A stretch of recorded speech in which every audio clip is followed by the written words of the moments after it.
Today, we're making the classic cheeseburger. If you saw this on a plate, you'd think it was dinner, but it's actually dessert. We're turning 3 layers of sponge into a mouth-watering big burger bake, including fondant buns, a patty, and realistic edible details. So let's see how we can create that burger illusion. You'll want to start with 3 sponges, which we baked earlier. They've been in the oven for 20 to 25 minutes. They now need to cool. Warm cake and icing are not friends. While those cool, let's make our Swiss meringue buttercream. Start by adding your egg whites and sugar to a saucepan over a medium heat. Stir continuously for about 4 minutes until the sugar has completely dissolved. It should feel smooth between your fingers. Once smooth, transfer to your mixer and whisk for around 6 minutes until you reach stiff peaks, thick, glossy, and holding their shape. Turn the speed down and add your butter a few pieces at a time, letting each addition incorporate. It might look like it's curdling, but don't panic.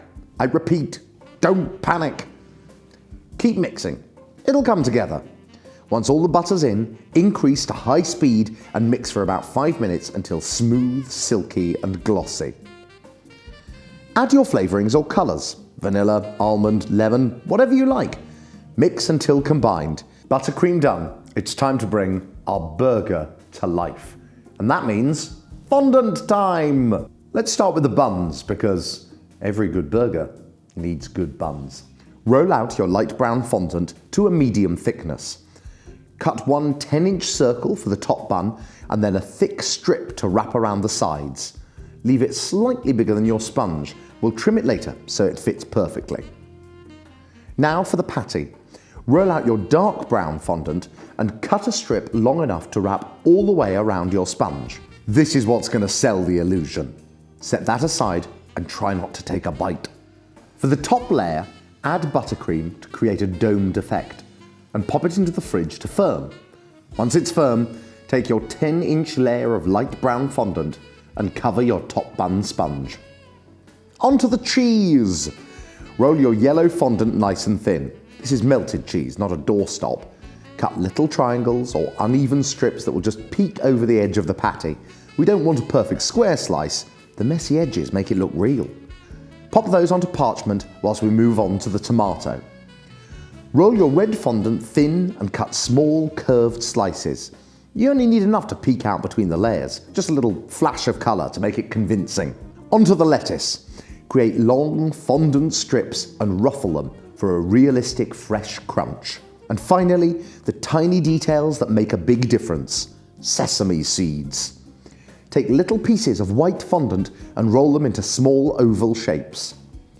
I'm feeling particularly peckish, so we're going to add some fries, ketchup and mayo. For the fries, roll out the fondant and cut into 1 centimetre thick sticks. Use any leftover buttercream to make sauces and condiments. Just add food colouring to get your desired look.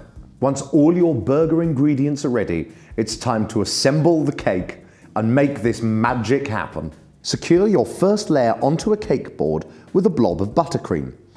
Then we're going to stack layer by layer. Base, bun, lettuce, tomato, beef patty, cheese and top. Make sure the fillings overhang the cake layers so it looks like they're oozing out. Carefully place your top bun on. Stick on your sesame seeds with a little water. And finally, pipe small amounts of ketchup and mayo. And there you have it, a burger that's much sweeter than it seems. We cannot wait to see your creations. So drop a comment below and show us how yours turned out. And of course, don't forget to subscribe for tips, tricks, recipes, and a little bit of baking joy.